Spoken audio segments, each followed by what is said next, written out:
There was this teacher there called Bill Cleveland who I got to know. He's probably the reason I didn't wag as much as other people did at Preston. Radical, progressive, fundamentally sound, common sense school. And there, the cliche was that you could wag and go to classrooms in the trees if you wanted to, which you literally could. There was a classroom that was situated like a cubby house within a tree.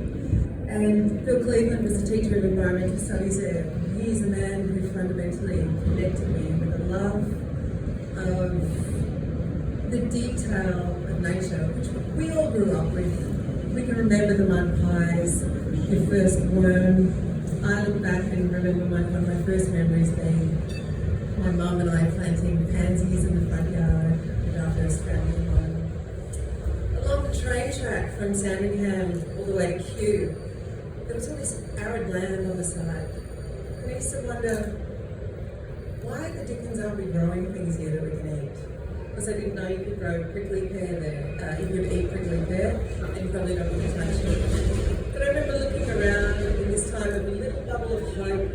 We had just gotten rid of CFCs, and we thought that our government and the adults in the room were going to solve this problem of climate crisis for us. It was a terrifying set of language. It's terrifying set of thoughts. What does our future hold? And what kept bringing me back to hope? Yes, those little playful imaginary ideas. I still don't know why we don't do it. I look at the train line and I think that is prime fertile land for guerrilla nature blockers to come along and plant. But someone like Bill, who took me down to Stubby Park and showed me that there's a variety of eucalyptus and eucalyptus stubbians. He said, "Oh, you may need 12 Mara project on them." That is ours, that is unique to our area.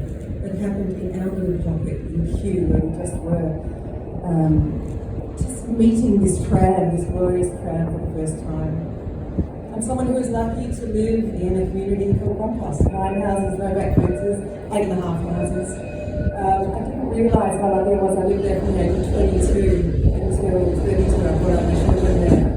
But it was one of those radical so-called ideas where a bunch of people who could see into the future, who read Alvin Toffler's Future Shock, who knew what was coming, who had a concept of the importance of biodiversity, started buying blocks in this little suburb called Thornbury. How many of you are from here?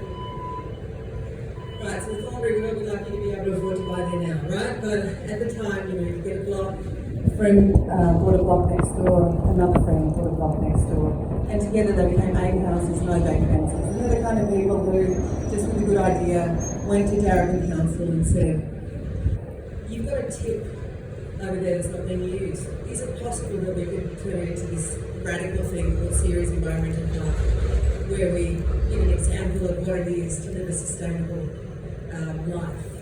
And the point of all of this is that the good fortune of being around the kind of people who don't despair, who, excuse the language, give enough of a shit to actually give us, the people who want to do good, because that's what I found. The vast majority of people who want to do something helpful and useful don't want a message of hopelessness. But to have a project that is something that we can do in our own backyard or any of the 10 varieties of nature block that we find. And to have an organisation who, Phil's been there since '86, right? There are so few organisations where these days you can say that someone who stayed there for nearly 40 years. He was just, he came in on work experience, he was just a kid.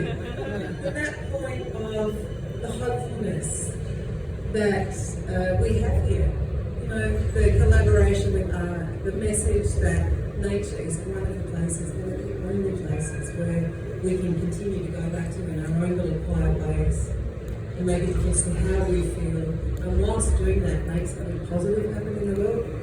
It's so simple and so practical that it just makes me thrilled. For 12 weeks, this tram's going to be going up and down, spreading the message of nature blocks. And I can't stand here and be an ambassador without saying to you, I looked down at my nails before and thought, are they clean? Because I've spent the morning gorilla bombing my own front.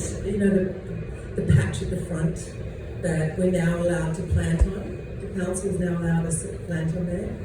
I followed my neighbour and I've started planting my first native garden nature block. I've been quite focused on the food that we can eat until now. So I've got my billy buttons, which you see there, little yellow buttons. I'm going to be planting bromeliads. I'm going to get a carb setter here. I'm going to try and become a master bromeliad propagator. But again, something simple that we can all do. Just plant a few different species. Living at compost, we had things like, the pobblebok frog, banjo frog, in the backyard. The sound of that song.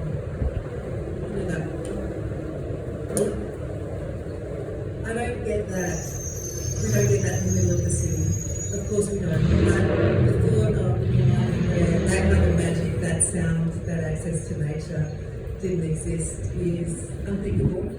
And so we step into action. And I'm so proud to be here today, to have something useful, something practical to point people towards. When they ask, what can I do? We start small, we fall in love with nature, then we'll fight for it for the rest of our lives. So thanks for having me.